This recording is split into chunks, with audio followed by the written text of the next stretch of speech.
Good afternoon, traders. It's Bill Baruch with Blue Line Futures, and this is the FX Rundown. We saw the dollar fall back a little bit on Friday after an underwhelming non-farm payroll report. Really missed across the board there.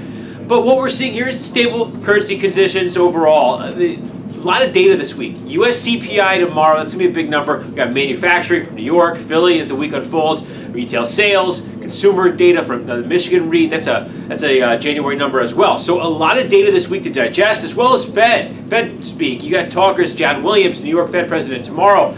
Going to be a lot of volatility, so stay nimble out there. But what we're seeing, again, the dollar softening up just a little bit from that strength we had early last week. The euro is double bottoming at 111.30. Those are the two things to look at. In the dollar index, you have 97.15, a little bit of a peaking area. You also have the 50-day moving average in there, 97.30, 97.40 some resistance, and then a trend line up at 97.50. So in other words, you got a pocket of resistance, 97.15 up to 97.5. Got to watch that. The dollar's really got to close out above 97.5 in the dollar index in order to really show some additional strength. Until then, this should be a nice little pocket to watch to sell against if the data stays soft. But on the other side, you got the euro. Good support at 111.30.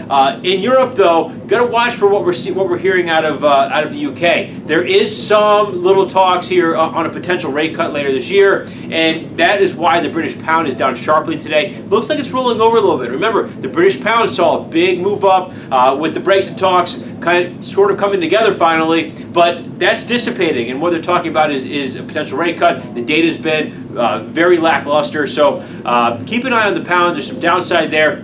Where there has been a lot of downside is in the yen. The yen is breaking to new lows today. Equity markets on new record highs, and the yen has not been able to benefit one bit, whether it's been on when the equity market has shown weakness or whether it's been on U.S. dollar weakness. The yen has just really been trending lower. And now there's a trend line going back to 2015 that comes in at 90.50. So look at that. The yen probably has a bullseye at the 90.50. And we've been talking about it in recent weeks. If you're looking for a safe haven play outside of gold, because we love gold, look at the Swiss franc. The Swiss franc is recovering against the support level here, back to 103.5 here on some dollar weakness. This is a nice little area to find the Swiss now having support. You don't need to chase it up. A lot of data, but pick your spots. Keep an eye on that Swiss. And another one that's holding good against support, 68.80. We've been talking about 68.80 as an area in the Aussie for a couple weeks now. So you're down here. Here's your chance.